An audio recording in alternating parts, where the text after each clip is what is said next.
Hello everyone, welcome to SR tutorials. Friends, ఈ వీడియోలో మనం తెలంగాణ టెట్కు సంబంధించిన ఇంపార్టెంట్ న్యూస్ అయితే న్యూస్ పేపర్లో అయితే వచ్చిందనమాట. సో దీని గురించి తెలుసుకుందాం. టెట్ దరఖాస్తు చాలా టఫ్ అంటూ మనకు నమస్తే తెలంగాణ పేపర్లో పబ్లిష్ అయింది.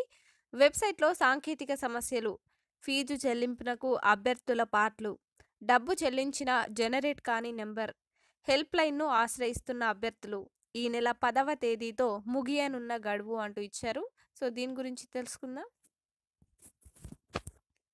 ఉపాధ్యాయ అర్హత పరీక్ష టెట్కు దరఖాస్తు చేద్దామని ప్రయత్నిస్తే ఫీజు తీసుకోదు. కొంతమందికి ఆన్లైన్లో ఫీజు చెల్లించిన జర్నల్ నెంబర్ జనరేట్ కాదు. మరి కొంతమందికి డబ్బులు అకౌంట్ నుంచి కట్ అయినా పేమెంట్ నాట్ డన్ అని వస్తుంది. ఇంకొన్నిసార్లు ఫీజు చెల్లించేందుకు ప్రయత్నిస్తే ఎర్రర్ గేట్వే అని వస్తున్నది. ఎస్బీఐ ఖాతాదారులు ఫీజు చెల్లించేందుకు ప్రయత్నిస్తే తీసుకోవడమే లేదు. ఇవి టెట్లో 2-3 రోజులుగా అభ్యర్థులకు ఎదురవుతున్నటువంటి తిప్పలు. రాష్ట్రంలోని ఉపాధ్యాయ ఉద్యోగార్థుల కోసం నిర్వహించనున్నటువంటి టెట్ దరఖాస్తుల ప్రక్రియ పెద్ద ప్రహసనాన్ని తలపిస్తున్నది. సాంకేతిక సమస్యలు నిత్యకృత్యం కావడంతో దరఖాస్తుదారులు తలలు పట్టుకుంటున్నారు. దీనితో అభ్యర్థులంతా టెట్ హెల్ప్ లైన్ నెంబర్లను ఆశ్రయిస్తున్నారు. పేమెంట్ గేట్వే తమకు చెందినది కాకపోవడంతో హెల్ప్ లైన్ సిబ్బంది ఏమీ చేయలేమంటూ సమాధానాలు ఇస్తున్నారు. కస్టమర్ కేర్ నెంబర్లలో 3 పనిచేయడమే లేదు. ఒక నెంబర్ ఎప్పుడూ బిజీ వస్తుంది.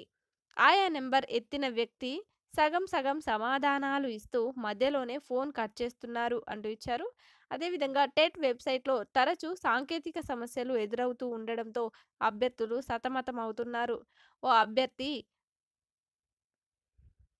వారం రోజులుగా టెట్కు ప్రయత్నిస్తున్నా దరఖాస్తు పూర్తి కావడం లేదు. దీనితో ఏం చేయాలో తెలియక ఆందోళనకు గురవుతున్నాడు. దరఖాస్తులు ఎక్కువ వచ్చినప్పుడల్లా జిల్లా కేంద్రాల సెంటర్లను బ్లాక్ చేస్తున్నారు. దీంతో ఆలస్యంగా దరఖాస్తు చేస్తే పరీక్ష కేంద్రాలు దూరంగా పడతాయేమోనన్న ఆందోళనతో అభ్యర్థులు ముందుగానే దరఖాస్తు చేసేందుకు ప్రయత్నిస్తున్నారు. సాంకేతిక సమస్యలు, ఫీజు చెల్లింపు సమస్యలు వారిని వెంటాడుతున్నాయి అంటూ ఇచ్చారు. అదేవిధంగా టెట్ దరఖాస్తుల స్వీకరణ ప్రక్రియ మార్చి 27వ తేదీన ప్రారంభం కాగా ఈ నెల 10వ తేదీతో గడువు ముగియనున్నది. గతంలో దరఖాస్తు గడువును పొడిగించలేదు. ఈసారి పొడిగించకపోవచ్చన్న వాదనలు వినిపిస్తున్నాయి.